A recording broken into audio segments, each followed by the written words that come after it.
तो ये कहानी एक ऐसे फॉर्मर निंजा की है जो अपने क्लैन से बगावत कर देता है और अपनी आइडेंटिटी को बदलकर काफी लंबे टाइम तक अपने क्लैन से छुपकर रह रहा होता है। लेकिन एक रात वो लोग इसे ढूंढ लेते हैं और इसके घर में घुसकर इसकी पूरी की पूरी फैमिली को इसी की आंखों के सामने मौत के घाट उतार देते हैं। और ये के सारे काफी ज्यादा खतरनाक निंजा होने के साथ साथ कुछ ऐसे हाई टेक सूट का इस्तेमाल कर रहे होते हैं जिससे बड़े से बड़े निंजा को आराम से हराया जा सकता है। लेकिन क्या होगा अगर इन्हीं का सबसे खतरनाक सूट अपने मेन आदमी के हाथ लग जाए। तो इस कहानी की शुरुआत में हम एक आदमी को देखते हैं जो कि काफी ज्यादा घबराया हुआ होता है और वो कुछ लोगों से बचकर भाग रहा होता है। लेकिन तभी शहर की एक सुनसान गली के अंदर ये सारे लोग उस आदमी को घेर लेते हैं, जिसको देखने के बाद ये आदमी कहता है, अरे यार आज तो मैं बुरा फंसा, लेकिन इन सबको मेरे बारे में कैसे पता चला। फिर हम देखते हैं कि वो सारे के सारे लोग जो कि उसके पीछा कर रहे थे वो काफी ज्यादा खतरनाक निंजा होते हैं और उसके बाद ये सारे निंजा उस पर अटैक करना शुरू कर देते हैं और ये आदमी उन सारे निंजा से लड़ना शुरू कर देता है और उनके अटैक को भी डॉज करने लगता है।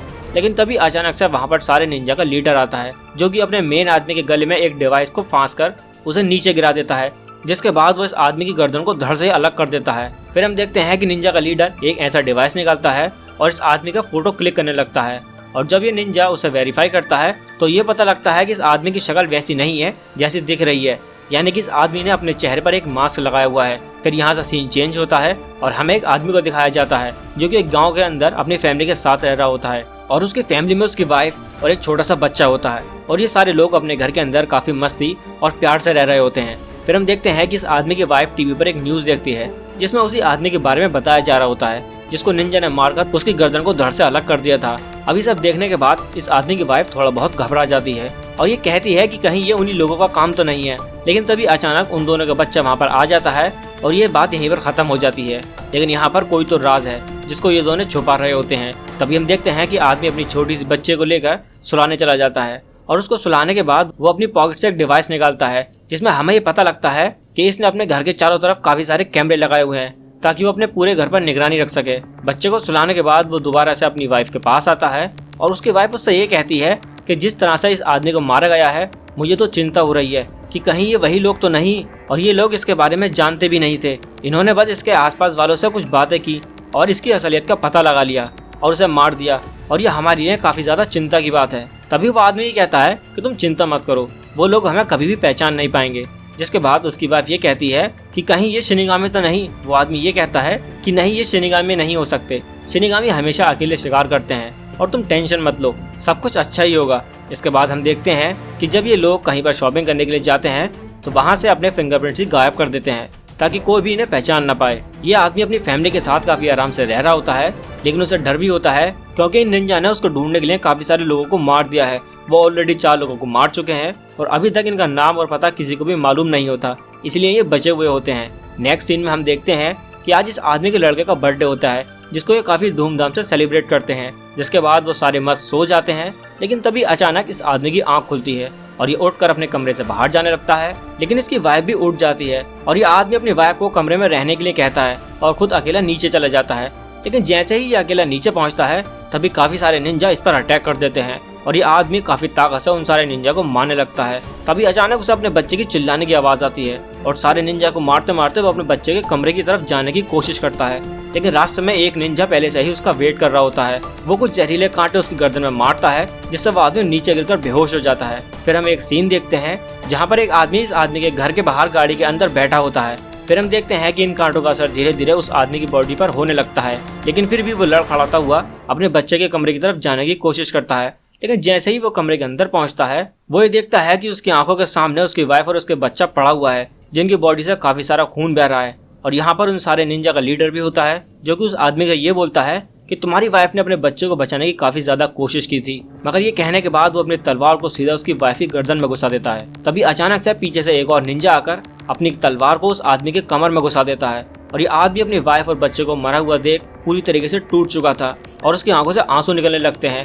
जिसके बाद वो आदमी भी नीचे गिर जाता है और उसकी सांसें भी धीरे धीरे करके खत्म हो जाती हैं। इससे पहले निंजा कुछ और कर पाते तभी वहाँ पर पुलिस आ जाती है जिसको देखने के बाद ये सारे निंजा वहाँ से भाग जाते हैं और इस आदमी को यहीं पर अकेला छोड़ देते हैं। पुलिस सारी की सारी लाशों को जल्दी से जल्दी हॉस्पिटल के अंदर शिफ्ट करवा देती है। जिसके बाद हमें हॉस्पिटल का सीन दिखाया जाता है जहाँ पर इस आदमी की लाश पड़ी होती है।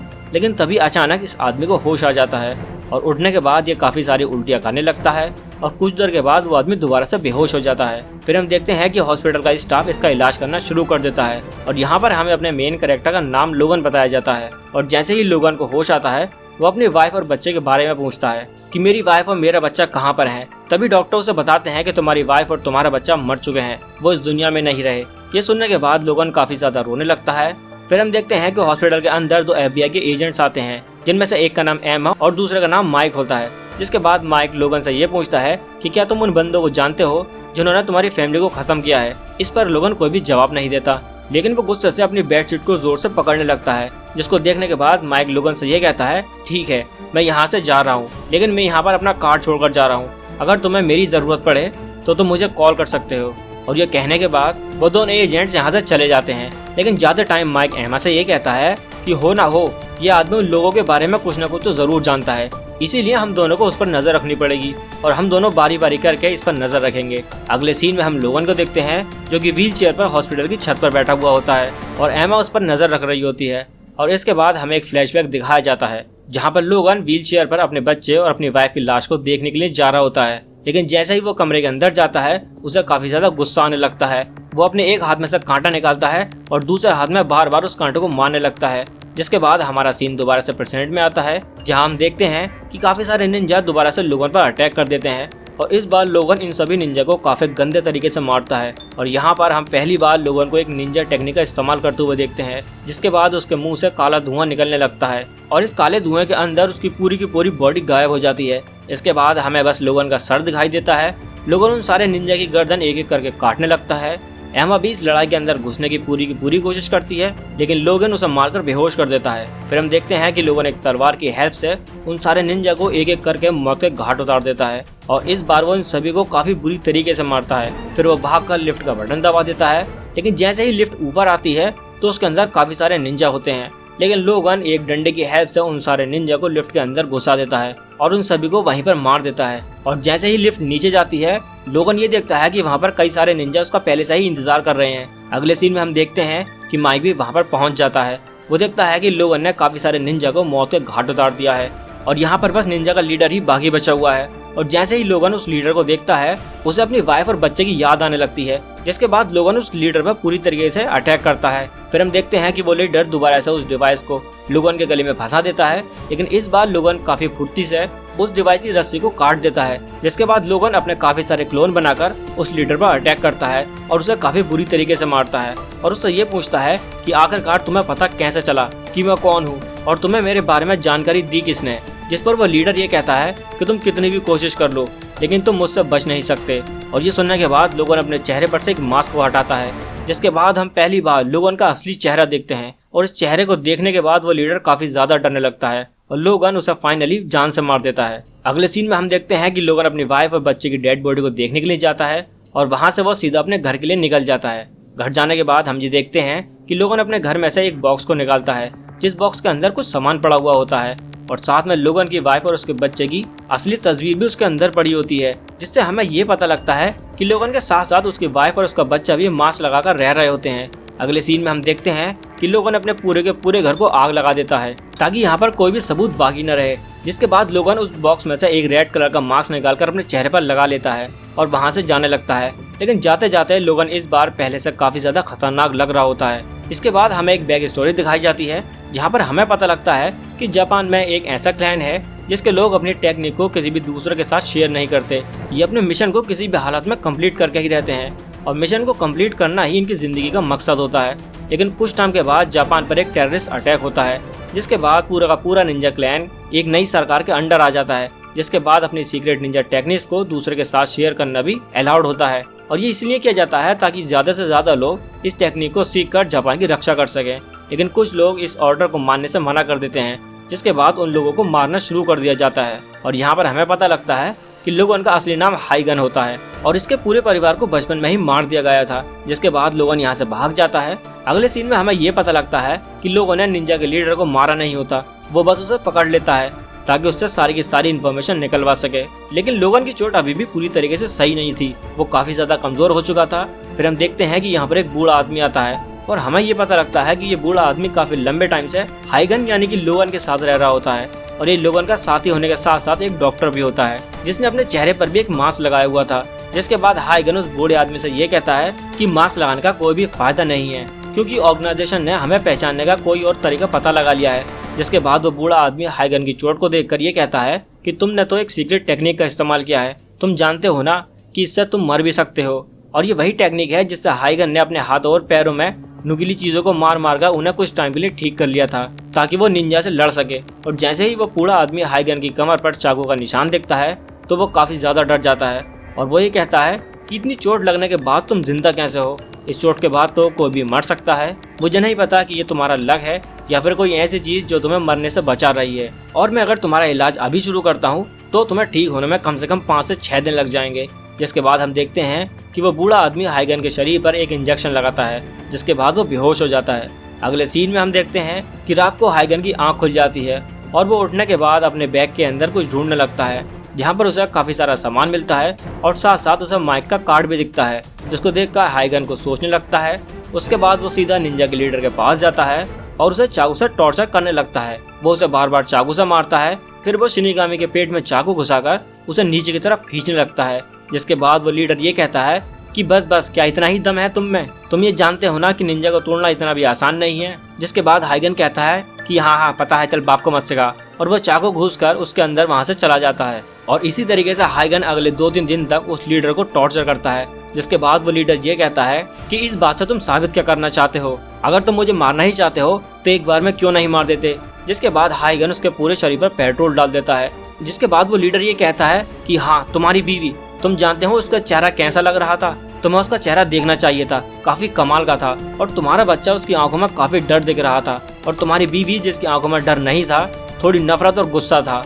और तुम्हें कमाल की बात बताऊं कि मैं जितनी बार उसे मार रहा था वो इतनी बार चिल्ला रही थी, जिसको देखकर पता है कितना मजा आ रहा था मुझे। जिसके बाद हाइगन एक माचिस की तीली जला लेता है और उससे ये कहता है कि मैं अपने बच्चे और अपनी बीवी की यादों को तुम्हारी आंखों में दफना दूंगा, और जब जब तुम्हारे शरीर से ये खाल उतरेगी और तुम्हारी हड्डियां चट-चट करेंगी तो तुम्हें नरक का एहसास होगा। जिसके बाद हाइगन उसे आग लगाकर मार देता है।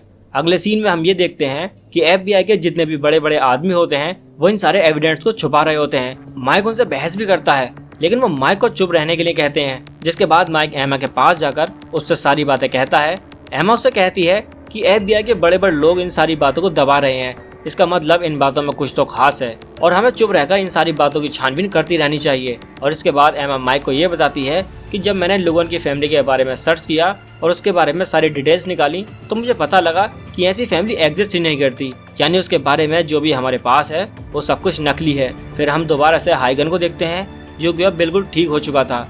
हाइगन के हाथ में एक बटन था, जिसको देखने के बाद हाइगन ये सोचता है कि ये बटन मुझे मेरी वाइफ ने दिया था और ये कहा था कि इस बटन से हम सबकी जान बच सकती है। फिर वो अलग अलग जगहों पर जाता है और किसी को ढूंढने की कोशिश करता है, लेकिन वो हाइगन को कहीं भी नहीं मिलता, जिससे हाइगन काफी ज्यादा निराश हो जाता है। निराश होने के बाद वो एक रेस्टोरेंट के अंदर जाता है जहाँ पर 2 पुलिस वाले आ जाते हैं, लेकिन ये दोनों रेस्टोरेंट के मालिक के साथ काफी ज्यादा बदतमीजी कर रहे थे। फिर उनमें से एक का ध्यान हाइगन पर जाता है और वो हाइगन के साथ भी छेड़छाड़ करने की कोशिश करता है, लेकिन हाइगन उसकी बातों को पूरा इग्नोर करता है। तभी वो हाइगन पर हाथ उठाने वाला ही होता है कि तभी हाइगन उसके हाथ को ही तोड़ देता है। जिसके बाद वो काउंटर पर पैसे रखकर वहाँ से जाने लगता है। तभी एक और पुलिस वाला उस पर पीछे से अटैक करता है, लेकिन हाइगन उसकी तरफ मुक्का करता है और मुक्के की हवा से ही वो पुलिस वाला उड़कर बहुत दूर जाकर गिरता है। खैर ये सब बातें खत्म होने के बाद हाइगन रेस्टोरेंट के बाहर आता है, जहाँ पर उसे पुलिस वालों की गाड़ी दिखती है और ये देखकर उसे माइक का ख्याल आता है। फिर वो माइक को कॉल करने के बारे में सोचने लगता है। अगले सीन में हम माइक और एमा को देखते हैं, जहाँ पर एमा मस्ती से VR के अंदर गेम खेल रही होती है, और ये एक ऐसी गेम थी जिसे काफी बड़ी टेक कंपनी ने बनाया था, जिसके पूरे शहर में चर्चे थे। तभी अचानक माइक को एक अननोन नंबर से कॉल आती है। माइक कॉल उठाकर ही कहता है कि हाँ, कौन हो तुम? तभी सामने से आवाज आती है कि मैं लोगन हूँ। तभी माइक एमा को उसे ट्रेस करने के लिए इशारे करने लगता है। माइक उससे कहता है कि लोगन, ऐसा तो कोई आदमी एग्जिस्ट नहीं करता, तो तुम कौन हो? असल में माइक उसके ट्रेस होने का वेट कर रहा होता है, लेकिन एमा उसे ट्रेस कर पाती है उससे पहले ही हाइगन अपना फोन तोड़ देता है। जिसके बाद हाइगन उसे एक दूसरे फोन से कॉल करता है और उससे कहता है कि बच्चों वाली हरकतें मेरे साथ करना बंद करो, मैं तुम्हें आखिरी मौका दे रहा हूँ, अगर मिलना है तो बताओ। तभी माइक उससे कहता है कि हाँ, हम कल मिलेंगे, वो भी एक रेस्टोरेंट में, ठीक है? इस बार भी एमा ट्राई करती है कि वो इसे ट्रेस कर ले, लेकिन उससे पहले ही हाइगन अपना फोन तोड़कर फेंक देता है। अगले सीन में हम देखते हैं कि हाइगन उससे मिलने के लिए रेस्टोरेंट में जा रहा होता है, लेकिन वहाँ जाने से पहले वो चारों तरफ पहले ही नजर दौड़ा लेता है और पूरे रेस्टोरेंट को अच्छे से चेक कर लेता है। फिर हम माइक को देखते हैं जो कि पहले से ही अंदर बैठा हुआ था और यहाँ का ओनर भी माइक को अच्छे से जानता है और वो माइक से ये कहता है कि तुम्हें यहाँ जिससे भी मिलना है तो मिल सकते हो, लेकिन मेरे रेस्टोरेंट का कोई भी नुकसान नहीं होना चाहिए और यहाँ पे एक डिलीवरी वाला भी आने वाला है तो उसे पीछे रखे हुए सामान को चेक करने देना, ठीक है। जिसके बाद हाइगन वहाँ पर आ जाता है, लेकिन हाइगन ने अपने चेहरे पर एक मास्क लगाया हुआ था। हाइगन के वहाँ पर आते ही वहाँ का ओनर चला जाता है। जिसके बाद माइक उससे ये पूछता है कि तुम्हारे पास ऐसा क्या सबूत है कि तुम ही लोगन हो। जिसके बाद हाइगन उसे लोगन को दिया हुआ अपना कार्ड दिखाता है, लेकिन अभी भी माइक उसकी बातों को मानने से इनकार कर देता है। तभी हाइगन वहाँ से जाने लगता है, लेकिन माइक उसको रोक लेता है और उससे ये कहता है कि मुझे बिल्कुल भी यकीन नहीं था कि तुम यहाँ पर मुझसे मिलने आओगे। मुझे लगता था कि तुम पकड़े जाने के डर से यहाँ पर कभी नहीं आओगे। तभी हाइगन उससे ये कहता है कि मैं यहाँ पर ये सारी बातें करने नहीं आया हूँ। आजकल जो मर्डर्स हो रहे हैं, क्या तुम्हें उसके बारे में कुछ पता है? अगर तुम्हें पता है तो मुझे जल्दी से जल्दी बता दो, तुम्हारी एक छोटी से छोटी डिटेल भी चलेगी। माइक उससे पूछता है कि अगर मैंने तुम्हें इसके बारे में बता दिया तो क्या तुम मेरे सवालों का जवाब दोगे? इस पर हाइगन हाँ कर देता है। तभी अचानक माइक उसके ऊपर अपनी बंदूक तान देता है और उससे ये बोलता है कि फंस गए ना बच्चू, मैंने तुम्हें यहाँ पर अरेस्ट करने के लिए बुलाया था, तो अब तुम्हें मेरे साथ पुलिस स्टेशन चलना होगा। फिर हम देखते हैं कि वहाँ पर काफ़ी सारे डिलीवरी बॉयज आ रहे होते हैं जो कि अपना सामान लेकर वहाँ से जाने लगते हैं, लेकिन तभी अचानक वहाँ पर एक और आदमी आ जाता है जिसको देखने के बाद माइक उससे ये कहता है कि अपना सामान लो और यहाँ से निकल लो। लेकिन तभी वो आदमी हाइगन के ऊपर अटैक करना शुरू कर देता है, जिसके बाद हाइगन का मास्क नीचे गिर जाता है और ये सब देखने के बाद माइक ये सोचता है कि आखिरकार ये आदमी है कौन। फिर हम देखते हैं कि हाइगन और उस आदमी के बीच में फाइट स्टार्ट शुरू हो जाती है। उस आदमी के हाथ में 2 चाकू होते हैं जिसके अंदर काफी लंबी लंबी चेन बंधी हुई होती है और वो बार बार इनिजा हाइगन के ऊपर अटैक करने लगता है। हाइगन उससे बचने की कोशिश कर रहा होता है। तभी हम देखते हैं कि माइक भी उसी आदमी पर गोली चलाने लगता है, लेकिन वह आदमी माइक की गोली से बचता हुआ माइक के पास आ जाता है और उसे मारने वाला होता है। तभी हाइगन आकर माइक को बचा लेता है। फिर हम देखते हैं कि उस आदमी के अंदर से 2 और हाथ निकलते हैं और अब वो अपने चारों हाथ पैरों से हाइगन पर अटैक करना शुरू कर देता है। तभी हाइगन अपनी एक निंजा टेक्निक का इस्तेमाल करता है जिससे उसकी कमर में भी 4 हाथ और निकल जाते हैं, जिसके बाद हाइगन उस आदमी को सीधा दीवार पर देकर मारता है। फिर हम देखते हैं कि हाइगन के पीछे एक और आदमी आ जाता है जो कि उसी आदमी के बिल्कुल सेम कॉपी होता है। फिर ये दोनों मिलकर हाइगन पर अटैक करना शुरू कर देते हैं, जिसके बाद हाइगन साइड में रखी हुई दारू को पी लेता है और अपने मुंह से ड्रैगन की तरह आग निकालता है, जिससे ये दोनों भुन जाते हैं और उन दोनों का तगड़ी कबाब बन जाता है। इसी मौके का फायदा उठाकर हाइगन उन दोनों को मार देता है। इतनी खतरनाक लड़ाई को देखने के बाद माइक के तो पसीने छूट जाते हैं और वो हाइगन से पूछता है कि आखिरकार तुम हो कौन और मिस्टर लोगन कहाँ पर है। तभी हाइगन अपनी गर्दन पर एक बटन दबाता है, जिसके बाद उसका चेहरा दोबारा से लोगन की तरह बन जाता है। इतना सब देखने के बाद भी माइक को कुछ भी समझ नहीं आता। तभी अचानक वहाँ पर काफी सारे लोग आ जाते हैं जिन्होंने सूट बूट पहन रखा था और ये सभी लोग गोलियों से पूरे के पूरे रेस्टोरेंट को छलनी कर देते हैं। फिर वो एक लॉन्चर से पूरे के पूरे रेस्टोरेंट को उड़ा देते हैं, लेकिन हाइगन माइक को बचा लेता है और ये सारा कुछ खत्म हो जाने के बाद हाइगन भी वहाँ से चला जाता है। लेकिन लड़ाई के दौरान माइक को एक स्क्रैच लग जाती है, जिसको देखने के बाद माइक ये सोचता है कि आखिरकार ये लोग किस तरह के हथियारों का इस्तेमाल कर रहे हैं। इसने तो मेरे आर्मर को भी तोड़ दिया, लेकिन इस पर एक भी खरोंच नहीं आई। आखिरकार ये कैसा हथियार है? फिर हम देखते हैं कि हाइगन एक बिल्डिंग के ऊपर से माइक पर नजर रखा होता है।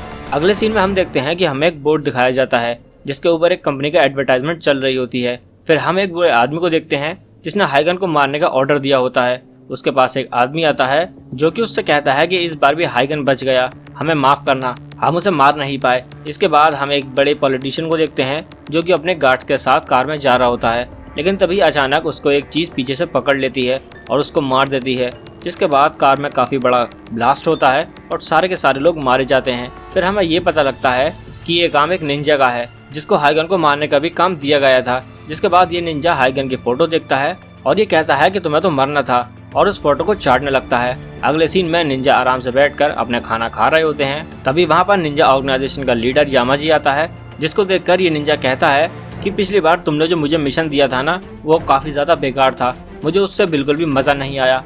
अगर तुम्हारे पास कोई ऐसा काम और भी मिशन है तो मुझे मत देना, ठीक है, किसी और को दे देना। जिस पर यामाजी कहता है कि तुम मेरी तलवार हो और तलवार की अपनी कोई भी इच्छा नहीं होती। जिसको सुनने के बाद ये निंजा कहता है कि मैं एक पुराने निंजा की तरह काम नहीं करता जो कि एक शपथ लेकर एक सीक्रेट कोड को फॉलो किया करते थे, मेरे हिसाब से ये सारा कुछ बेकार है। जिस पर यामाजी ये कहता है कि वो लोग जिन्होंने हमारा विरोध किया था वो सारे हमारे दुश्मन हैं और मैं ये नहीं चाहता कि हमारी टेक्निक बाहर जाए और इसके बारे में लोगों को पता लगे। जिसके बाद यामाजी उस निंजा को हाइगन के बारे में बताता है और हमें ये पता लगता है कि हाइगन जापान की निंजा में से एक काफी खतरनाक निंजा होता है जिसने ना जाने कितनी लड़ाइयाँ लड़ी हैं और उसने बहुत सारी लड़ाइयों को और काफी सारी टेक्निक को भी मास्टर किया हुआ है और वो कभी भी अपने टारगेट पर रहम नहीं खाता। ये सुनने के बाद वो निंजा मुस्कुराने लगता है।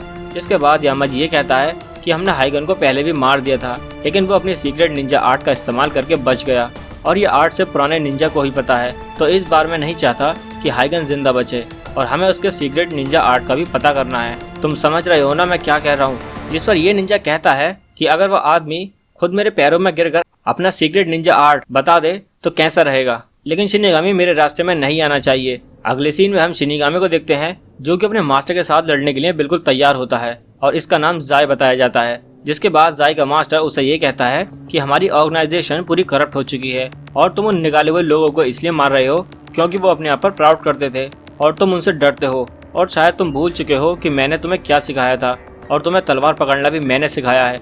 जिसके बाद वो जाय पर अपने secret Ninja art flying solo करता है, लेकिन जाय उससे काफी ज्यादा तेज होता है और वो अपनी तलवार को अपने मास्टर की छाती में घुसा देता है और उसको मार देता है। मरने से पहले जाय का मास्टर ये कहता है मैं तो नर्क में जा रहा हूँ, लेकिन मैं वहाँ तुम्हारा इंतजार करूंगा। अगले सीन में हम ये देखते हैं कि FBI ने इस आदमी को मनी लॉन्ड्रिंग के केस में पकड़ लिया है और ये वही आदमी था जो कि उस रात कैफे में था। माइक समझ जाता है कि इस बार भी केस को दबाने की पूरी कोशिश चल रही है। तभी हम देखते हैं कि माइक का बॉस वहाँ पर आता है जो कि माइक को लेकर बाहर जाता है और माइक को ये समझाने की कोशिश करता है कि तुम इस केस के अंदर क्यों पड़ रहे हो, तुम्हारा तो रिटायरमेंट का टाइम है, तो तुम छुट्टी लो और मस्ती करो, अपनी फैमिली के साथ घूमो फिरो। और ये कहने के बाद वो यहाँ से चला जाता है। इसके बाद हम हाइगन को देखते हैं जो कि एक जगह पर बैठा हुआ अपने वेपन्स को तेज कर रहा होता है, लेकिन तभी वहाँ पर माइक की एंट्री होती है। माइक उससे ये बताता है कि रेस्टोरेंट में हम पर जिस आदमी ने हमला किया था उसका हथियार एक खास तरह के मेटल का बना हुआ था और इस मेटल का पेटेंट सिर्फ ओजा कंपनी के पास है। मेरे ख्याल से निंजा और ओजा कंपनी के बीच में कुछ तो चल रहा है। जिसके बाद हाइगन कहता है कि मुझे नहीं पता, उन लोगों ने मेरी फैमिली को मारा है और मैं उन लोगों को एक एक करके चुन चुन कर मारने वाला हूँ। जिसके बाद हाइगन माइक को एक ड्रिंक देता है और ये निंजा के दोस्ती करने का तरीका होता है और अब वो दोनों एक साथ काम करने के लिए बिल्कुल तैयार थे। अगले सीन में हम ये देखते हैं कि एमा इन दोनों से मिलने के लिए आती है जिसको माइक ने बुलाया होता है और माइक ने पहले ही उसको हाइगन के बारे में सब कुछ बता दिया था। हाइगन उसे काफी ज्यादा गुस्से से देखता है, जिस पर माइक ये कहता है अरे अरे डरो मत, लड़की भी हमारे साथ है। जिसके बाद ये सारे एमा की गाड़ी में बैठ जाते हैं जहाँ पर एमा ने एक काफी खतरनाक सुपर कंप्यूटर बनाया हुआ होता है। एमा ये कहती है कि मैंने ओजा कंपनी पर काफी रिसर्च की है और मुझे ये पता लगा है कि ये एक मल्टीनेशनल कंपनी है जिसके प्रोडक्ट पूरी दुनिया में जाते हैं और इसके कंपटीशन में जो बड़ी कंपनी खड़ी थी उसके मेन आदमी अचानक से मारे गए और यहाँ तक कि यूरोप का एक पॉलिटिशियन जिसने अपनी कंट्री के अंदर बाहर की कंपनी को बैन कर दिया था वो भी एक एक्सीडेंट में अचानक से मर गया। और उसके बाद जो नया पॉलिटिशियन बना उसने अपनी कंट्री के अंदर सारी बाहर की कंपनी को अलाउ कर दिया और उसके अंदर ओजा भी थी। मुझे लगता है कि ये निंजा का ही काम है।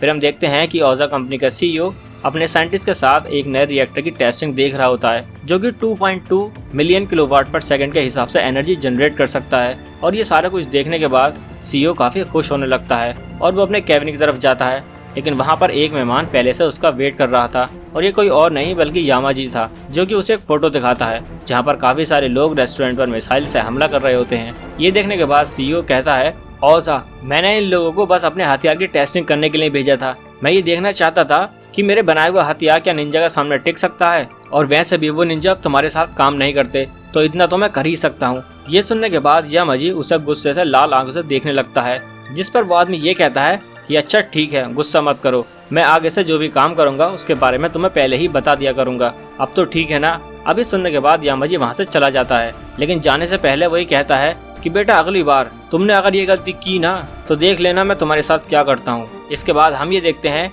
कि एमा उन दोनों को ये बता रही होती है कि ओजा कंपनी ने अपने लिए एक अलग सी सिटी बनाई हुई है और उसका हेडक्वार्टर भी उसी सिटी के अंदर है और हमें इन्फॉर्मेशन लेने के लिए उस सिटी के अंदर जाना काफी ज्यादा जरूरी है। वो सभी बातें कर रहे होते हैं कि तभी अचानक उनकी कार के ऊपर एक निंजा बार बार उन पर अटैक करने लगता है, लेकिन हाइगन अपनी तलवार से उस निंजा को देख लेता है और उस पर अटैक करने वाला होता है, लेकिन तभी वहाँ पर एक ट्रक आ जाता है जो कि उनकी गाड़ी को उल्टा देता है। ये टक्कर इतनी ज्यादा खतरनाक थी कि माइक और एमा दोनों बेहोश हो जाते हैं। जिसके बाद वो निंजा बार बार हाइगन पर अटैक करना शुरू कर देता है और हाइगन भी उसका अटैक को डॉज करता रहता है। तभी हम देखते हैं कि उस निंजा के पास एक ऐसा वेपन होता है जो कि बिल्कुल ऑक्टोपस की तरह होता है। जिसके बाद वो निंजा बार बार इस वेपन से हाइगन के ऊपर अटैक करना शुरू कर देता है और हाइगन को घायल कर देता है, लेकिन तभी हाइगन भी अपनी निंजा टेक्निक का इस्तेमाल करता है। जिसके बाद हाइगन की कवर में से 4 हाथ बाहर निकल कर आते हैं। फिर हाइगन अपने चारों हाथों से उन वायर को पकड़ता है और उस निंजा को इधर उधर पटकना शुरू कर देता है। फिर हम देखते हैं कि वो निंजा हाईगन पर अपने मिसाइल से अटैक करना शुरू करता है, लेकिन हाईगन अपनी तलवार से उन सारे मिसाइल को काट देता है। लेकिन तभी वो निंजा अपने मुंह से छोटे छोटे काफी सारे मिसाइल को हाईगन के ऊपर लॉन्च करता है, लेकिन हाईगन उन सब से बचकर अपनी तलवार को सीधा उस निंजा के मुंह में घुसा देता है, जिससे उस निंजा का वहीं पर काम तमाम हो जाता है। तभी हाईगन उसकी बॉडी पर लगे हुए कैमरे को उखाड़ता है और उस निंजा को सीधा छत से नीचे गिरा देता है। हमें ये पता लगता है कि ये काम उसी निंजा का है जिसको हाईगन को मारने के लिए काम सौंपा गया है। तभी हाईगन उस कैमरे में देखता है और एक इशारा करते हुए उस कैमरे को तोड़ देता है। अगले सीन में हम ये देखते हैं कि हाईगन के बैग में काफी सारे फोन्स होते हैं, जिनमें से एक फोन बजता है और उसके अंदर से आवाज आती है, अब तो हम बात कर सकते हैं ना हाईगन। और ये सुनने के बाद हाईगन काफी ज्यादा चौंक जाता है, जिसके बाद हाईगन उस आदमी से उसका नाम पता करता है, लेकिन वो आदमी अपना नाम बताने से मना कर देता है और ये कहता है कि मैं तुम्हें अपना नाम नहीं बता सकता और मैं जानता हूँ कि तुम ओजा सिटी की तरफ जा रहे हो, लेकिन वहाँ पर काफी ज्यादा सिक्योरिटी है, तो क्या मैं तुम्हारी मदद कर सकता हूँ। लेकिन हाईगन ये समझ जाता है कि सामने वाला आदमी उससे आवाज बदलकर बात कर रहा है, जिसके बाद हाईगन कहता है कि जो आदमी अपनी असली आवाज में बात नहीं कर सकता तो मैं उसके ऊपर विश्वास कैसे कर सकता हूँ। जिसके बाद वो आदमी हाईगन को कुछ ऐसा कहता है जिससे हाईगन काफी ज्यादा चौंक जाता है और ये सोचता है कि आखिरकार ये आदमी कौन है। जिसके बाद ये आदमी हाईगन को एक लोकेशन भेजता है और उसे वहाँ पर आने के लिए कहता है। इसके बाद अगले सीन में हम माइक को देखते हैं, जो कि हॉस्पिटल के अंदर बैठा हुआ अपनी फैमिली के बारे में सोच रहा होता है और इसके बाद हमें बताया जाता है कि किसी अनजान आदमी ने माइक की बेटी को कार से उड़ा दिया था, जिसके बाद उसकी मौत हो गई थी और माइक एक FBI एजेंट होते हुए भी अपनी बेटी को बचा नहीं पाता, जिसके बाद उसकी वाइफ भी उसे छोड़कर चली जाती है और माइक ये सारी बातें सोच रहा होता है। लेकिन तभी अचानक वहाँ पर हाईगन आ जाता है, जो कि माइक को उन अननोन कॉल के बारे में सारा कुछ बताता है। जिसके बाद माइक ये कहता है, तुम ये बात कैसे कह सकते हो कि वो दूसरा आदमी तुम्हारा तरह ही एक निकाला हुआ निंजा है। जिस पर हाईगन कहता है, उसने जो निंजा पोयम बताई थी वो सिर्फ पुराने निंजा को ही पता है। और इसके बाद एमा इस बात को कंफर्म करती है कि ओजा सिटी की सिक्योरिटी सच में काफी ज्यादा टाइट है और इसको तोड़ पाना बहुत ही मुश्किल है। जिसके बाद माइक ये पूछता है, अगर ये सब कुछ जाल हुआ तो हम सब क्या करेंगे। जिस पर हाईगन कहता है, अगर ऐसा हुआ तो मैं उन सभी को जिंदा जमीन के अंदर गाड़ दूंगा। और इसके बाद हमें बताया जाता है कि डार्क वेब पर कुछ ऐसे लोग हैं जो कि ओजा कंपनी की छोटी छोटी बातों पर नजर रखते हैं। इसके बाद एमा ये कहती है कि इन लोगों का मानना है कि ओजा कंपनी पूरी दुनिया पर हुकूमत करना चाहती है, जिसके लिए वो अलग अलग तरह के हथियार बना रहे हैं। जिसके बाद एमा को डार्क वेब के एडमिन का पता चल जाता है और माइक वहाँ पर अकेले जाने की बात करता है, लेकिन एमा उसको रोक देती है और ये कहती है कि हम लोग ओजा कंपनी के डर्टी सीक्रेट्स का पता लगाने वाले हैं और ये इन्फॉर्मेशन हजारों की नहीं बल्कि करोड़ की है, तो मैं ये काम नहीं छोड़ सकती। जिसके बाद हाईगन वहाँ से जाने लगता है, लेकिन तभी माइक उसको रोककर ये पूछता है कि क्या तुम्हारी वाइफ ये बात जानती थी कि क्या तुम एक निंजा हो। जिस पर हाईगन कहता है कि मेरी वाइफ भी एक निंजा थी और ये बोलने के बाद हाईगन वहाँ से चला जाता है। और अगले सीन में हम ये देखते हैं कि ओजा कंपनी का CEO यामाजी और काफी सारे लोग आपस में बैठकर बातें कर रहे होते हैं, जहाँ पर CEO ये कहता है कि हमने जिस आदमी को हाईगन को मारने के लिए भेजा था वो आदमी पूरी की पूरी एक आर्मी के बराबर था, लेकिन हाईगन ने उसे चुटकियों में मसल दिया। जिसके बाद ये सारे हाईगन को मारने का प्लान बनाने लगते हैं और ये निंजा कुछ बोल पाता तभी यामाजी दूर से ही अपनी पावर का इस्तेमाल करते हुए इसके गले को दबा देता है और इसको चुप रहने के लिए कहता है। इसके बाद यामाजी ये कहता है कि हमें हाईगन को हल्के में नहीं लेना चाहिए, हमें उसकी निंजा टेक्निक को समझकर उससे लड़ने की प्रैक्टिस करनी चाहिए। और उसके बाद यामाजी माइक के बारे में ये कहता है कि वैसे तो हमें इस आदमी से खतरा नहीं है, लेकिन जब भी हमें इस आदमी से दिक्कत होगी तब हम इसे निपटा देंगे। लेकिन इन बंदों की सारी बातें एक क्रॉस सुन रहा होता है और अगले सीन में हम ये देखते हैं कि ओजा कंपनी के CEO अपने सेक्रेटरी के साथ जा रहा होता है और उससे कहता है कि क्या सच में ये निंजा इतने ज्यादा खतरनाक हैं। जिस पर वो ये कहती है कि क्या तुम उनसे डर रहे हो। जिस पर यह आदमी कहता है कि नहीं, बिल्कुल भी नहीं, मैं उनके बारे में ज्यादा से ज्यादा इन्फॉर्मेशन कलेक्ट करना चाहता हूँ ताकि उसी की तरह एक खतरनाक रोबोट बना सकूँ। और इसके बाद सीन चेंज होता है, जहाँ पर हम यामाजी को देखते हैं और जाय यामाजी से हाईगन को मारने की परमिशन मांगता है, लेकिन यामाजी उसको मना कर देता है। और इसके बाद हमें एक सीन दिखाया जाता है जहाँ पर तीनों निंजा काफी सारे बंदों को मारकर नेशनल सिक्योरिटी से रिलेटेड काफी सारे डॉक्यूमेंट्स को चुरा लेते हैं। और इसके बाद हम उस सीन को देखते हैं जहाँ पर जाय, मैरी और हाईगन तीनों ही एक शिनोबी बनने की शपथ ले रहे होते हैं। जिसके बाद इन तीनों को अलग अलग निंजा टेक्निक के बारे में बताया जाता है, जिसको इन्हें अपने पास ही रखना है और किसी के सामने रिवील नहीं करना होता। और ये तीनों ही अपने क्लैन में सबसे ज्यादा खतरनाक निंजा होते हैं और इन तीनों में से ही किसी को आगे चलकर क्लैन को लीड करना होता है। और जब ये तीनों शपथ ले रहे होते हैं तो इसी जगह पर हम यामाजी को भी देखते हैं। और इस सारी सेरेमनी के खत्म हो जाने के बाद ये तीनों एक साथ बैठे हुए होते हैं, जहाँ पर हाईगन मजाक करते हुए जाय से ये कहता है कि तुम अपनी सीक्रेट टेक्निक जल्दी से रिवील मत कर देना। जिस पर जाय ये कहता है कि मैं ऐसा नहीं करूंगा, हो सकता है कि फ्यूचर में हम तीनों को एक साथ लड़ना पड़े। और इसके बाद ये तीनों एक प्रॉमिस करते हैं और इस ड्रिंक को एक ही साथ पी लेते हैं।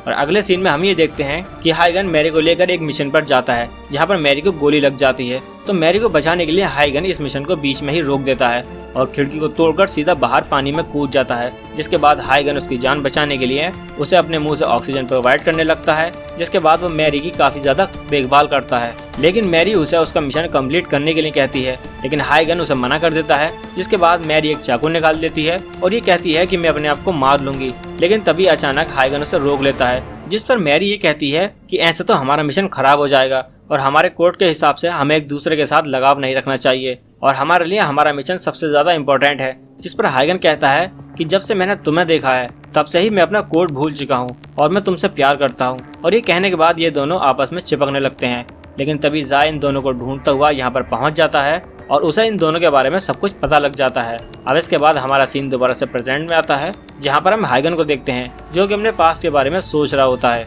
और दूसरी तरफ हम जाय को देखते हैं जो कि उसी प्याले को देख रहा होता है। ये वही कप होता है जिसके अंदर उसने हाइगन और मैरी के साथ ड्रिंक को शेयर किया था। अब इसके बाद हम माइक को देखते हैं जो कि ओजा कंपनी के पुराने एम्प्लॉय से मिलने जा रहा होता है, लेकिन तभी उसके पास उसके बॉस का फोन आता है जो कि उसे ये बताता है कि तुम्हें अब कोई भी काम नहीं दिया जाएगा और एमा को भी किसी दूसरे मिशन पर अपॉइंट कर दिया गया है। और अब एमा उसे खाने के लिए कहती है, जिस पर माइक राजी हो जाता है। अब अगले सीन में हम हाइगन को देखते हैं जो कि उसी आदमी के बताए हुए पते पर पहुंच जाता है, लेकिन तभी अचानक हाइगन को उसी आदमी का फोन आता है जो कि उसे कहता है कि तुमने बिल्कुल सही डिसीजन लिया है। जिसके बाद ये आदमी हाइगन को ओजा सिटी के सिक्योरिटी के बारे में बताने लगता है कि वहाँ पर चारों तरफ ड्रोन है जो कि हर पल की निगरानी रखते हैं और इस सिटी की चारों तरफ सेंसर्स लगे हुए हैं जो कि यहाँ पर आने वाले हर आदमी को चेक करते हैं। और इस पूरी की पूरी सिटी के ऊपर इलेक्ट्रोमैग्नेटिक बैरियर बना हुआ है जो कि बस पानी और हवा को ही अंदर आने देता है। जिसके बाद ये आदमी हाइगन को अंदर जाने का मैप देने के बारे में बताता है और ये कहता है कि अंदर काफी सारे सिक्योरिटी कैमरा हैं और खतरनाक लेजर्स भी, और यहाँ पर काफी सारे सोल्जर्स हैं जो कि पलक झपकते ही तुम्हारा गेम बजा सकते हैं। और लास्ट में एक इलेक्ट्रोमैग्नेटिक बैरियर है जिसे मैं 5 सेकंड के लिए खोल सकता हूँ। हम इस काम को कल शुरू करने वाले हैं, क्या तुम तैयार हो? जिस पर हाइगन कहता है कि हाँ, मुझे कोई भी दिक्कत नहीं है। और इसके बाद हमारा सीन चेंज होता है और हम दोबारा से माइक को देखते हैं जो कि ओजा कंपनी के पुराने एम्प्लॉय से मिलने के लिए जा रहा होता है और वो एमा के साथ हुई बातों को याद भी करता है, जहाँ पर एमा ने माइक को उस आदमी के बारे में बताया था और माइक को उसका ख्याल रखने के लिए भी कहा था। अब सीन दोबारा से हाइगन के ऊपर आता है जहाँ पर हाइगन अपने चेहरे पर मास्क लगाकर बिल्कुल रेडी हो जाता है। जिसके बाद वो आदमी दोबारा से हाइगन को कॉल करता है और ये कहता है कि मैंने सारे के सारे सिक्योरिटी कैमरास को हैक कर लिया है, अब तुम्हारे पास सिर्फ 8 मिनट हैं। और फिर देखते ही देखते हाइगन ओजा सिटी के अंडरग्राउंड फैसिलिटी के अंदर पहुंच जाता है जहां पर यह आदमी हाइगन को फोन पर सारा कुछ बता रहा होता है और इंस्ट्रक्शन दे रहा होता है। हाइगन इन सारे इंस्ट्रक्शन को फॉलो करता हुआ आगे बढ़ने लगता है, लेकिन जैसे ही हाइगन लेजर ट्रैप से बचता हुआ आगे बढ़ रहा होता है तभी उसका पसीना एक लेजर से टकरा जाता है। जिसके बाद अलार्म बजने लगता है और फिर कुछ आदमी उसको मारने के लिए वहां पर पहुंच जाते हैं, लेकिन हाइगन उन सभी को पेलता हुआ आगे बढ़ने लगता है। और फिर देखते ही देखते हाइगन उस लास्ट वाले इलेक्ट्रोमैग्नेटिक बैरियर के पास पहुंच जाता है और ये फोन वाला बंदा उसे 5 सेकंड के लिए बंद कर देता है, लेकिन जैसे ही हाइगन उसे क्रॉस करने वाला होता है तभी उसके सामने जाय आ जाता है और ये बैरियर दोबारा से एक्टिवेट हो जाता है। जिसके बाद हम देखते हैं कि जाय और हाइगन एक दूसरे के आमने सामने होते हैं, लेकिन इन दोनों के बीच में वही इलेक्ट्रोमैग्नेटिक बैरियर होता है। जिसके बाद हाइगन जाय से पूछता है कि क्या तुम जानते हो कि मैरी मर चुकी है और क्या यामाजी ने उसे मारने का ऑर्डर दिया था? जिस पर जाय कहता है कि मैं ये बात अच्छे से जानता हूँ कि मैरी मर चुकी है और अब तुम्हारा नंबर है, तुम भी मरने वाले हो। और ये बोलने के बाद जाय वहाँ से चला जाता है। और अगले सीन में हम ये देखते हैं कि माइक ओजा कंपनी के एम्प्लॉय से मिलने के लिए पहुँच जाता है, लेकिन ये जगह काफ़ी ज़्यादा सुनसान होती है।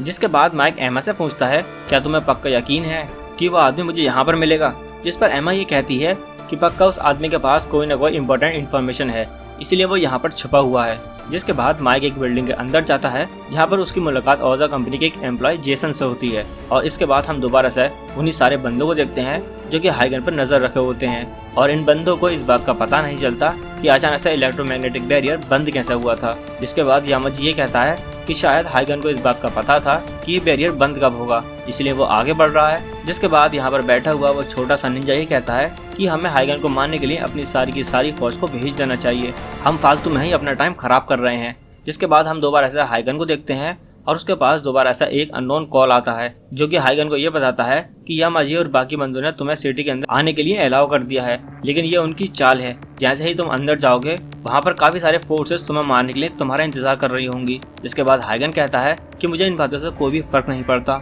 मैं यहाँ पर यामाजी को मारने के लिए आया हूँ, मुझे नहीं पता कि मुझे ये मौका दोबारा कब मिलेगा। जिसके बाद ये फोन वाला बंदा हाइगन को अंदर जाने की बाकी डिटेल्स देने लगता है और ये कहता है कि 7 बजे एक परेड होने वाली है जिसके अंदर घुसकर तुम अंदर सिटी में जा सकते हो और तुम्हारी फाइट के लिए ऑल दी बेस्ट। और ये कहने के बाद वो आदमी फोन कट कर देता है। अगले सीन में हम दोबारा से माइक और जेसन को देखते हैं, जहाँ पर जेसन माइक से ये पूछता है क्या तुम भी कुछ पैसों के लिए मेरी लोकेशन ओजा कंपनी को बता दोगे। जिस पर माइक ये कहता है कि मुझे बस कुछ जानकारी चाहिए, उसके बाद तुम्हें ये पता भी नहीं लगेगा कि मैं यहाँ पर आया था भी या नहीं। फिर इसके बाद ये दोनों अपने काम की बात करने लगते हैं, जहाँ पर जेसन माइक को लेकर एक बेसमेंट के अंदर जाता है जहाँ पर उसने काफी सारी मशीन्स लगा रखी होती हैं। और इसके बाद हम ये देखते हैं कि ओजा सिटी के अंदर एक फेस्टिवल चल रहा होता है जिसका फायदा उठाकर हाइगन सिटी के अंदर घुस जाता है, लेकिन यामाजी और बाकी आदमी उसके हर मुंह पर नजर रख रहे होते हैं। और जैसे ही हाइगन सिटी के अंदर घुसता है तो उसके सामने काफी सारे निंजा उसका स्वागत करने के लिए खड़े होते हैं।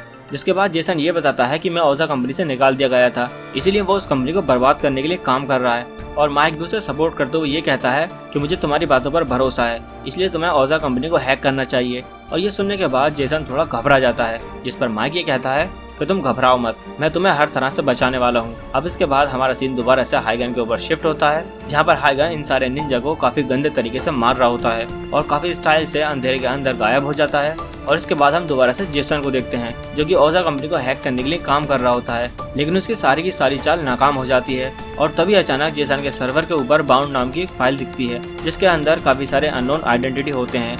लेकिन तभी माइक की नजर एमा के नाम पर जाती है और वो ये सोचता है कि एमा का नाम यहाँ पर क्या कर रहा है। माइक ये सारी बातें सोच ही रहा होता है, लेकिन तभी ओजा का सर्वर जेसन को बाहर निकाल देता है और उसके साथ साथ बाहर काफी सारे आदमी भी आ जाते हैं जो कि जेसन और माइक को घेर लेते हैं। और जैसे ही आदमी बिल्डिंग के अंदर जाते हैं तभी माइक वहाँ पर लगी हुई सारी की सारी गेम्स को ऑन कर देता है, जिनसे इन बंदों का थोड़ा ध्यान भटक जाता है। और इसी बात का फायदा उठाकर माइक और जेसन वहाँ से गाड़ी लेकर रफू चक्कर हो जाते हैं। और अगले सीन में हम ये देखते हैं कि हाइगन काफी सारे गार्ड्स और निंजा को मारकर आगे बढ़ रहा होता है और यहाँ पर ओजा कंपनी के गार्ड्स माइक और जेसन के पीछे होते हैं और उनकी कार पर बार बार गोलियों से हमला कर रहे होते हैं। लेकिन तभी अचानक हम ये देखते हैं कि माइक गाड़ी से बाहर निकलता है और अपनी बंदूक निकालकर उन गार्ड्स को उड़ा देता है और उसका निशाना काफी ज्यादा पक्का होता है, जिससे ये गार्ड्स एक ही बार में ढेर हो जाते हैं। और इसके बाद हम दोबारा से हाइगन को देखते हैं जिसके सामने 2 आदमी खड़े होते हैं जो कि उसको देखकर वहां से भाग जाते हैं। और उसके बाद हम ये देखते हैं कि हाइगन ने काफी सारे बंदों को मौत के घाट उतार दिया था और वो एक लिफ्ट के अंदर जाने लगता है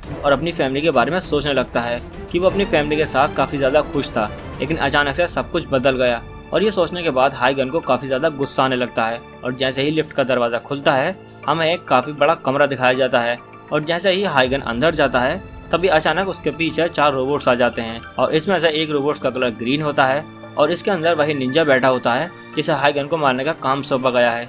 और ओजा कंपनी का CEO हाइगन के हर मुंह पर नजर रख रहा होता है। और इसके बाद हमें दिखाया जाता है कि हाइगन जिस बिल्डिंग के अंदर होता है उसके बाहर एक हेलीकॉप्टर उड़ रहा होता है जिसके अंदर यामाजी बैठा होता है। और जैसे ही हाइगन उसे देखता है तो हाइगन को काफी ज्यादा गुस्सा आने लगता है और वो उसे मारने के लिए आगे बढ़ने लगता है। लेकिन तभी अचानक पिंक वाला रोबोट उसे रोक लेता है और उसके ऊपर एक काफी ज्यादा खतरनाक किक से अटैक करता है। और जैसे ही हाइगन उसके ऊपर अटैक करता है तभी वो हाइगन को पकड़कर ऊपर आसमान में फेंक देता है, जिसके बाद वो बाकी रोबोट्स उसको जमीन पर पटक देते हैं। जिसके बाद ये चारों रोबोट्स हाइगन की तरफ बढ़ने लगते हैं। लेकिन तभी अचानक हाइगन अपनी निंजा टेक्निक का इस्तेमाल करते हुए अपनी स्मोक से अपने क्लोन बना लेता है, जिससे इन सारे रोबोट का ध्यान क्लोन की तरफ चला जाता है। और हाइगन इसी मौके का फायदा उठाकर सीधा बिल्डिंग के कांच को तोड़कर बाहर निकल जाता है। फिर वो एक रस्सी की मदद से यामाजी के हेलीकॉप्टर पर लटक जाता है, लेकिन हेलीकॉप्टर से एक आदमी बाहर निकलता है जो कि रस्सी पर फायर करता है और रस्सी टूट जाती है। जिसके बाद हाइगन हेलीपैड पर गिर जाता है और इससे हाइगन का मास्क भी टूट जाता है और उसके मुंह से खून निकलने लगता है। लेकिन तभी अचानक वो चारों रोबोट दोबारा से हाइगन के पीछे आ जाते हैं। जिसके बाद हाइगन अपनी फैमिली के बारे में सोचता है और वो अपने हाथ में लगी हुई सुई को निकालता है और फिर सीक्रेट आर्ट का इस्तेमाल करने वाला होता है। और हाइगन को उस डॉक्टर की बात भी याद आती है कि अगर उसने इस सीक्रेट आर्ट का इस्तेमाल किया तो वो मर भी सकता है। जिसके बाद हाइगन ये कहता है कि मैं कुछ ही सेकंड्स में अपनी फैमिली के साथ होऊंगा। और ये कहने के बाद वो सुई अपनी बॉडी के अंदर बार बार घुसाने लगता है। लेकिन तभी अचानक से वो सारे के सारे रोबोट्स हाइगन पर अटैक कर देते हैं। जिसके बाद हाइगन हवा में उड़ता हुआ अपनी तलवार को ग्रीन वाले रोबोट्स के अंदर घुसा देता है और इसके बाद वो एक स्मोक बम छोड़ देता है और उन सारे रोबोट्स को कुछ भी दिखाई नहीं देता। और इसी मौके का फायदा उठाकर हाइगन उन सभी के ऊपर एक एक करके अटैक कर रहा होता है। लेकिन तभी अचानक से एक रोबोट हाइगन के ऊपर फायर से अटैक करता है, लेकिन हाइगन उससे बच जाता है। जिसके बाद वो ये कहता है एक शांत तालाब सूरज की रोशनी में काफी चमकता है। और ये कहने के बाद हाइगन अपनी सीक्रेट टेक्निक का इस्तेमाल करने वाला होता है, लेकिन तभी अचानक कहीं से उड़ते हुए ब्लेड्स हाइगन को लगते हैं और फिर धीरे धीरे करके सारा स्मोक हटने लगता है और पिंक वाला रोबोट हाइगन को गर्दन से पकड़ लेता है। लेकिन तभी ग्रीन वाला रोबोट आकर हाइगन को पीछे फेंक देता है और ये कहता है कि ये तो मेरा शिकार है, इसको मैं ही मारूंगा। और इसके बाद हम ये देखते हैं कि हाइगन काफी ज्यादा जख्मी हो जाता है और वो जमीन पर पड़ा होता है। अब धीरे धीरे बारिश भी शुरू हो जाती है, लेकिन तभी अचानक जाय भी वहाँ पर पहुँच जाता है। जिसके बाद जाय हाइगन से ये कहता है कि तुम जिस रास्ते पर चल रहे हो उस रास्ते पर तुम्हें मौत से कोई भी नहीं बचा सकता। और ये सुनने के बाद हाइगन दोबारा से अपने पैरों पर खड़ा हो जाता है और वो बार बार यामाजी का नाम लेने लगता है और जाय पर अटैक करता है। लेकिन हाइगन काफी ज्यादा कमजोर हो चुका था, जिसके बाद वो नीचे बैठ जाता है और इसके बाद जाय अपनी तलवार निकालता है और ये कहता है कि चलो इस खेल को यही खत्म करते हैं। और ये कहने के बाद जाय हाइगन पर अपनी तलवार से अटैक करता है, लेकिन तभी कुछ ऐसा होता है कि पिंक वाला रोबोट हाइगन को बचा लेता है और बाकी के 3 रोबोट्स के ऊपर एक डिवाइस लगा होता है, जिससे वो तीनों काम करना बंद कर देते हैं। और जैसे ही जाय हाइगन की तरफ बढ़ता है तभी पिंक वाला रोबोट उसकी तरफ एक बॉम्ब फेंक देता है, जिससे काफी खतरनाक धमाका होता है। और इसके बाद हम माइक और जेसन को देखते हैं। अब ये दोनों की काफी ज्यादा हालत बुरी हो चुकी थी। माइक को एक गोली लगी होती है, इसके बाद जेसन उसे लेकर चला जाता है। अब इसके बाद हमें बताया जाता है कि जाय ने अपनी निंजा टेक्निक का इस्तेमाल करके अपने आप को इस खतरनाक धमाके से बचा लिया होता है। और ये सारे इस बात को लेकर हैरान होते हैं कि पिंक वाले रोबोट ने उन्हें धोखा क्यों दिया। तभी ग्रीन वाला रोबोट के अंदर बैठा हुआ वो निंजा ये कहता है कि अब लड़ने में और भी ज्यादा मजा आएगा। अब इसके बाद हम देखते हैं कि पूरी की पूरी सिटी के अंदर सभी लोग हाइगन और पिंक वाले रोबोट को ढूंढना शुरू कर देते हैं। और हमें यहाँ पर यह पता लगता है कि पिंक वाले रोबोट के अंदर कोई और नहीं बल्कि एमा होती है, जिसने हाइगन को बचाया था। अब इसके बाद हमें पता लगता है कि ओजा कंपनी ने अपनी सिटी के हर एक आदमी के अंदर एक चिप फिट की होती है, जिससे वो उन्हें कंट्रोल कर रही होती है और इसका यूज वो हाइगन और एमा को ढूंढने के लिए करते हैं। इसके बाद हमारा सीन एमा और हाइगन पर शिफ्ट होता है, जहाँ पर एमा हाइगन का इलाज कर रही होती है और ये कहती है कि इतनी अच्छी टेक्नोलॉजी होने के बाद भी तुम्हें ठीक होने में थोड़ा समय लगेगा। और इसके बाद हमें पता लगता है कि एमा का फेस रियल नहीं होता, उसने भी अपने चेहरे पर एक मास्क लगाया होता है, जिस पर हाइगन ये पूछता है कि तुमने ऐसा क्यों किया। जिस पर एमा ये बताती है कि उसे यामाजी ने ऐसा करने के लिए कहा था ताकि वो तुम पर नजर रख सके और तुम्हारी सीक्रेट टेक्निक के बारे में पता लगा सके। और इसके बाद हमें बताया जाता है कि एमा ने ही हाइगन को आवाज बदलकर फोन किया था और उस सिटी के अंदर आने के लिए रास्ता बताया था। जिसके बाद हाइगन उससे पूछता है कि अगर तुम यामाजी के साथ काम कर रही हो तो तुमने मेरी जान क्यों बचाई। जिस पर एमा ये कहती है कि मेरी लाइफ में मेरा एक पर्सनल गोल भी है और तुम्हारे बिना मैं ये नहीं कर सकती, और अगर तुम दोबारा उन रोबोट्स के सामने आ गए तो तुम जिंदा नहीं बचोगे। हमारे निंजा टेक्निक काफी ज्यादा खतरनाक है, लेकिन वो उन रोबोट्स का कुछ भी बिगाड़ नहीं सकती, इसलिए मैं तुम्हारे लिए एक रोबोट को डिजाइन कर रही हूँ। और अगले सीन में हम यामाजी को देखते हैं, जिसके पास एक आदमी आकर उसे बताता है कि एमा अपने साथ एक सूट लेकर गई है, जिसको यहाँ पर टेस्टिंग के लिए लाया गया था। जिस पर यामाजी ये कहता है कि इससे कोई भी फर्क नहीं पड़ने वाला। और इसके बाद हम दोबारा से एमा को देखते हैं, जो कि हाइगन को इस खतरनाक सूट के बारे में बता रही होती है। और ये सूट अब तक का सबसे खतरनाक सूट है, एक बार मैं इसके सारे काम कंप्लीट कर दूं उसके बाद ये तुम्हारे लिए आर्मर का काम करेगा। इसके बाद अगले सीन में हम देखते हैं कि ऑर्गेनाइजेशन के सारे आदमी इन दोनों को ढूंढ रहे होते हैं, लेकिन उन्हें कोई भी सुराग नहीं मिलता। और इसके बाद हम माइक और जेसन को देखते हैं, जो कि एक घर के अंदर होते हैं, जहां पर माइक जेसन से ये कहता है कि FBI के लोग मुझ पर काफी समय से नजर बनाए हुए थे और मुझे ऐसा नहीं लगता था कि वो मुझे इतनी जल्दी ढूंढ लेंगे। इसके बाद हमारा सीन दोबारा से एमा के ऊपर शिफ्ट होता है, जहां पर एमा इस सूट को चालू करने के लिए काम कर रही होती है, लेकिन एनर्जी कम होने की वजह से ये सूट स्टार्ट नहीं होता। जिसके बाद एमा ये सोचने लगती है कि हमें सूट के लिए एक रिएक्टर चाहिए होगा, जो कि इसके लिए हार्ट का काम करेगा, और ये सिर्फ ओजा कंपनी के हेडक्वार्टर्स में ही मिल सकता है, और अगर मैं वहां पर गई तो मैं जिंदा वापस नहीं आऊंगी। और इसके बाद हम ये देखते हैं कि हाइगन अपनी फैमिली के बारे में सोच रहा होता है और उसे काफी ज्यादा गुस्सा आने लगता है। इसके बाद हाइगन पास्ट को याद करता है जहाँ उसे चोट लगी थी, और उसकी वाइफ उसकी पट्टी कर रही होती है और ये कहती है कि जब लोग ज्यादा गुस्सा होते हैं तो वो अपना फोकस खो देते हैं, और जब लोग ज्यादा चौकन्ने होते हैं तो वो अपनी तेजी को भी खो देते हैं। हमें अपने दिमाग को कंट्रोल करना होगा, हम अपने दिमाग को कंट्रोल करने के बाद खुद को काफी ज्यादा पावरफुल बना सकते हैं। और मैरी की ये सारी बातें सोचने के बाद हाइगन काफी ज्यादा शांत हो जाता है। अगले सीन में हम ये देखते हैं कि ऑर्गेनाइजेशन के लोगों ने पूरा का पूरा चप्पा चप्पा छान लिया होता है, लेकिन उन्हें हाइगन और एमा कहीं भी दिखाई नहीं देते। लेकिन तभी अचानक उन्हें एक एरिया दिखाई देता है, जहाँ पर पिछले 2 हफ्तों से काफी सारे एनर्जी कंज्यूम हो रही होती है, जिसका मतलब वहाँ पर एक काफी बड़ा डिवाइस काम कर रहा है। और ये सुनने के बाद बिग डी कहता है औजा, तो मैं वहाँ जाऊंगा उन दोनों को पकड़ने के लिए, क्योंकि मैं काफी ज्यादा लकी हूँ। और ये बोलने के बाद वो उन दोनों को पकड़ने के लिए निकल जाता है। इसके बाद हमारा सीन दोबारा से एमा के ऊपर शिफ्ट होता है, जहाँ पर हमें पता लगता है कि एमा ने सूट का पूरा स्ट्रक्चर चेंज कर दिया है और एमा सूट का नाम कामाई रखती है। वो हाइगन को ये बताती है कि ये सूट लड़ाई के दौरान अपना हाईएस्ट लेवल अचीव कर सकता है और ये सूट बाकी सूट से काफी ज्यादा अलग है। इसे पहनने वाले का ब्रेन जब तक इसके साथ मर्ज नहीं हो जाता तब तक ये सूट काम नहीं करेगा। और इसके बाद हमें बताया जाता है कि ये सूट यूजर के अकॉर्डिंग काम करेगा। जैसे यूजर अपने ब्रेन में चीजें सोचेगा तो ये सूट भी इंसिडेंट मोड में आ जाएगा। और इसके बाद एमा हाइगन को एक वार्निंग देते हुए ये कहती है कि जब तक ये सूट तुम्हारी बॉडी के साथ सिंक नहीं हो जाता तो तुम्हें अपनी आंखें नहीं खोलनी है, भले ही तुम्हें कोई चाकू क्यों ना मार रहा हो। और वह हाइगन से ये कहती है कि इस बार अगर तुम मरे तो मैं तुम्हारी जान नहीं बचा सकती, मैंने पिछली बार भी तुम्हारी जान बचाई थी। और इसके बाद हमें पता लगता है कि जब हाइगन के घर पर अटैक हुआ था तब उस समय वहाँ पर एमा भी मौजूद थी। और जब हाइगन भागकर अपने कमरे के बच्चे की तरफ जा रहा था तभी एमा उसकी गर्दन में कुछ मारती है, जिससे हाइगन की पूरी बॉडी स्टिफ हो जाती है और निंजा के लीडर को ऐसा लगता है कि हाइगन मर चुका है और वो उसे छोड़कर वहाँ से चला जाता है। और जैसे ही हाइगन को ये बात पता लगती है कि एमा ने उसकी जान बचाई थी तभी हाइगन गुस्से में आकर एमा को पकड़ लेता है और ये कहता है कि आखिरकार तुमने मुझे क्यों बचाया, तुम्हें मेरी फैमिली को बचाना चाहिए था। लेकिन तभी अचानक हम ये देखते हैं कि एमा उसको शॉक दे देती है, जिसके बाद हाइगन एक गहरी नींद के अंदर चला जाता है। लेकिन तभी अचानक एमा के सिस्टम पर एक अलर्ट आता है और उसे ये पता लगता है कि डी उसके ठिकाने पर पहुंच चुका है। और जैसे ही वो एक टनल गेट को अपने लेजर से काटता है तभी अचानक वहाँ पर एक बम होता है जो कि जोर से फटता है और ये सारे के सारे उस बम की चपेट में आ जाते हैं, जिसके बाद एमा को ऐसा लगता है कि मामला अब शांत हो गया है। लेकिन तभी अचानक एक ग्रीन रोबोट छत की दीवार को फाड़ता हुआ अंदर आने की कोशिश करता है, जिसको देखकर एमा काफी ज्यादा हैरान हो जाती है और उससे ये पूछती है कि आखिरकार तुमने हमें कैसे ढूंढा। जिस पर वो ग्रीन रोबोट उससे कहता है कि मुझे इस बात पर पूरा यकीन था कि तुम दोनों इतनी जल्दी मर नहीं सकते और तुम ये बात जानते हो ना कि शहर के हर एक व्हीकल पर हमारी नजर है और जब तुम दोनों गायब हुए थे तब से एक व्हीकल लगातार चल रही है। और इसके बाद हमें पता लगता है कि एमा और हाइगन एक एडवर्टाइजर ट्रक के अंदर होते हैं और इसके बाद हम ये देखते हैं कि वो सूट हाइगन के साथ बस 10 पर ही सिंक हुआ होता है। और अब जैसे ही ग्रीन रोबोट उसके ऊपर अटैक करने वाला होता है तभी एमा ट्रक की डायरेक्शन को चेंज कर देती है, जिससे वो रोबोट नीचे गिर जाता है और ट्रक भी पलट जाता है। जिसके बाद हम ये देखते हैं कि एमा ट्रक के अंदर से अपना सूट पहनकर बाहर निकलती है। तभी अचानक रोड के अंदर से 2 चार्जर निकलते हैं, जिससे ये दोनों आदमी अपने अपने रोबोट को चार्ज कर लेते हैं। और इसके बाद हम दोबारा से माइक को देखते हैं जो कि बार बार एमा को कॉल कर रहा होता है, लेकिन एमा उसकी कॉल का जवाब नहीं देती।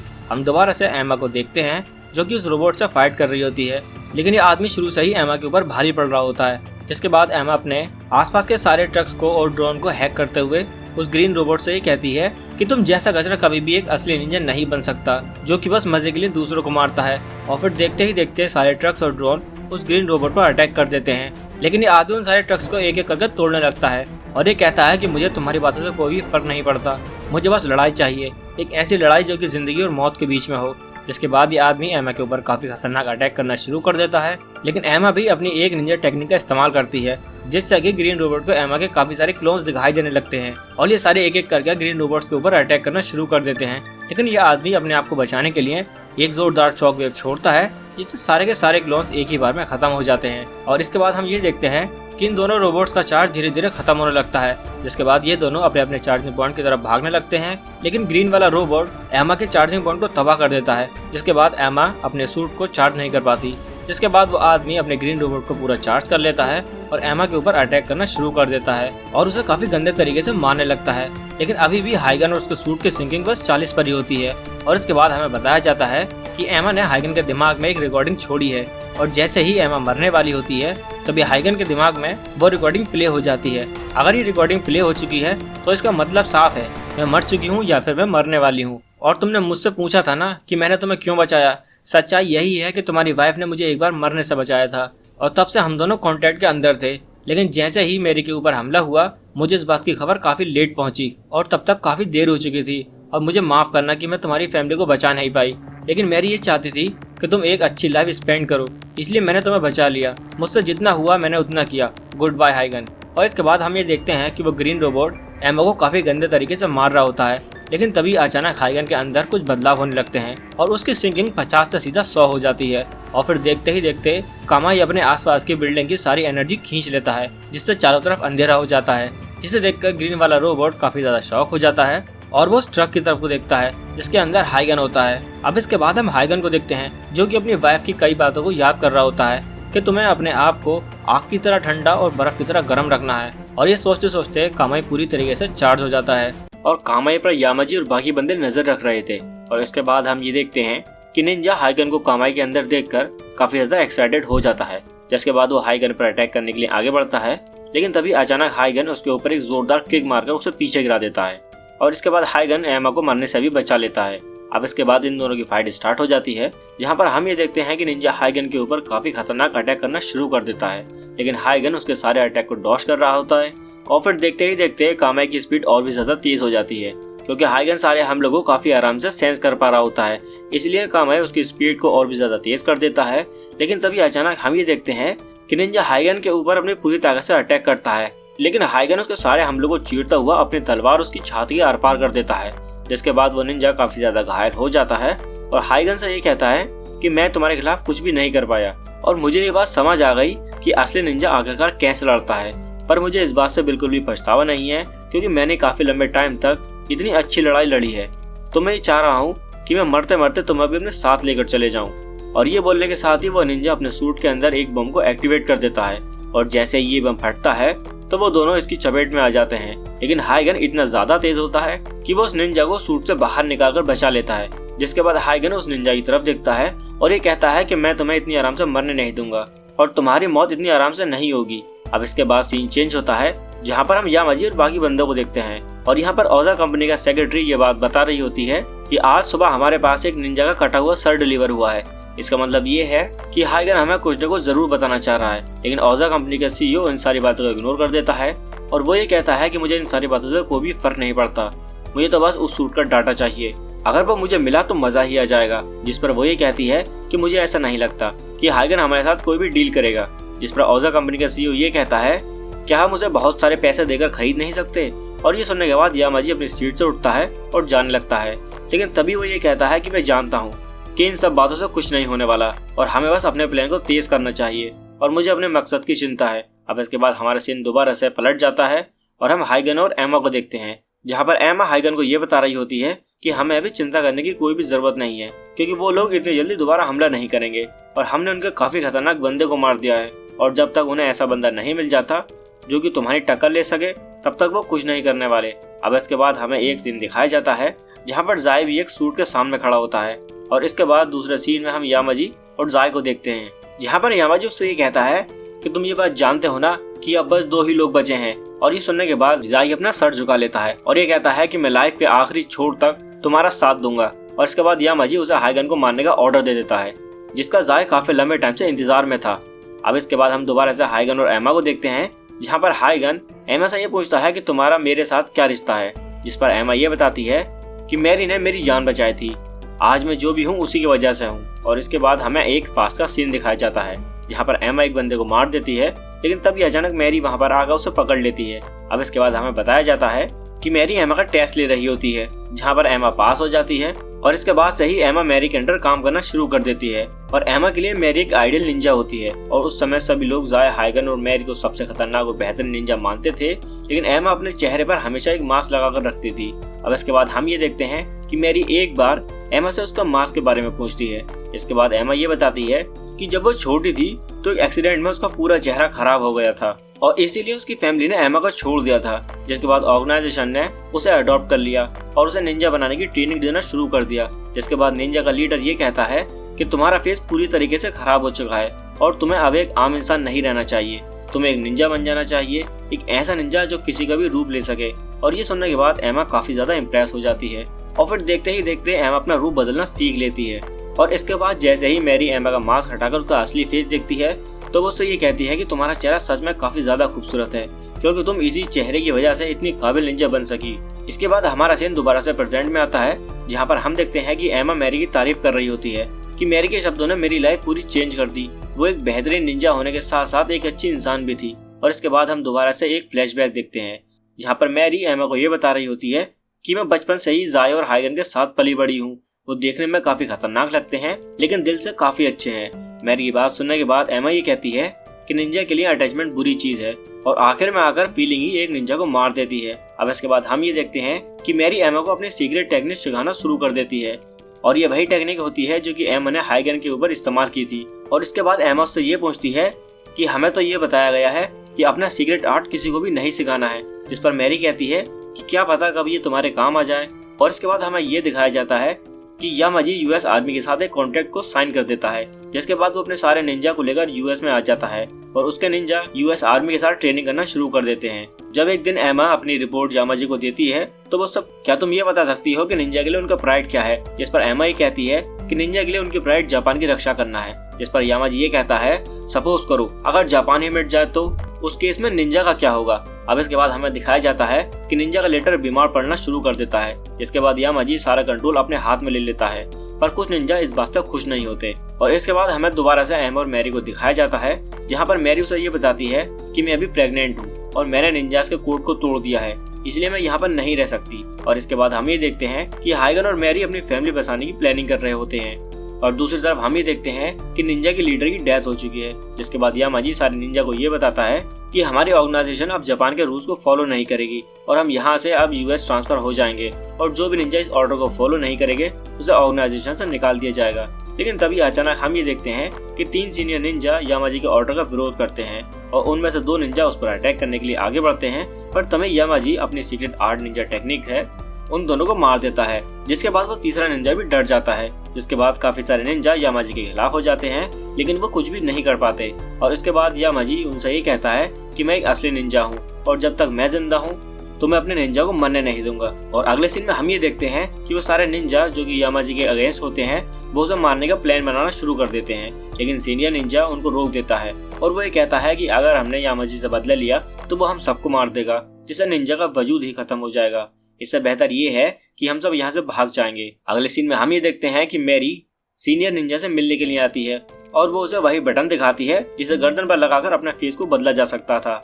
जिसके बाद मैरी उससे ये कहती है कि मैं अकेले ही इस पर काफी लंबे टाइम से काम कर रही थी, तो यह हमें छिपने में और यहाँ से भागने में मदद करेगा। जिसके बाद सीनियर निंजा उसे थैंक्स बोलकर उसे अपने बच्चों का ख्याल रखने के लिए कहता है।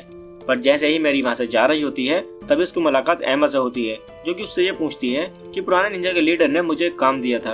और उसके बाद हमें पता चलता है कि एमा मैरी पर नजर रख रही होती है ताकि वो ये पता लगा सके कि मैरी एक अच्छी निंजा है या फिर नहीं, और अगर वो लीडर बनने के लायक नहीं है तो उसे मार दिया जाएगा। और ये सुनने के बाद मैरी कहती है कि मैं इस बात को पहले से जानती थी। और उसके बाद हम ये देखते हैं कि एमा उसे अपने बच्चे गिराने को कहती है जिससे वो दोबारा एक असली निंजा बन सके, लेकिन मैरी मना कर देती है। जिसके बाद ये दोनों आपस में भिड़ जाते हैं और मैरी उससे कहती है कि तुम इतने टाइम से अपनी पावर छुपा रही थी। जिस पर एमा ये कहती है कि लोगों को धोखा देना और अपना चेहरा बदलना यही मेरा काम है। और फिर देखते देखते एमा मैरी पर भारी पड़ना शुरू कर देती है और उसको हरा देती है। जिसके बाद एमा उससे कहती है कि अगर तुम अपना बच्चा बचाने की कोशिश नहीं करती तो आज तुम जीत जाती। पर तभी अचानक से हम ये देखते हैं कि एमा उसको मार नहीं पाती और वो खुद को मारने के लिए अपनी तलवार को अपने पेट में ही घुसा रही होती है। पर तभी मैरी उसको रोक लेती है और ये कहती है कि निंजा के पास इमोशन नहीं होते, लेकिन मेरे पेट में पल रहे बच्चे ने मुझे एक आस दी है। वो मेरे लिए एक फैमिली का काम करेगा और इमोशन कभी भी एक निंजा को नहीं मारते, वो तो बस उन्हें उनकी नई जिंदगी देते हैं। और तुम अपने आप को मत मारो, मैंने हमेशा से तुम्हें अपनी फैमिली माना है। और ये सारी बातें सुनने के बाद एमा रोने लगती है। इसके बाद हम ये देखते हैं कि एमा यामाजी के साथ ऑर्गेनाइजेशन का हिस्सा बनने के लिए तैयार हो जाती है ताकि वो उन सब पर नजर रख सके। और उसके बाद हम ये देखते हैं कि एमा FBI पर नजर रखने के लिए उनमें भी शामिल हो जाती है। और उसके बाद हमारा सीन दोबारा से प्रेजेंट में आता है, जहाँ पर एमा हाइगन को ये बताती है कि जब भी मेरी लड़ा करती थी तो वो किसी न किसी को बचाना चाहती थी और मेरी सच में ही एक हाई रैंक निंजा थी और मैं भी मैरी की तरह ही अपनी ड्यूटी को निभाना चाहती हूँ। और उसके बाद एमा हाइगन को ये बताती है कि जब मैं ऑर्गेनाइजेशन के अंदर थी तो मैंने यामाजी का मास्टर प्लान को पता लगा लिया था कि आखिरकार वो क्या करना चाहता है।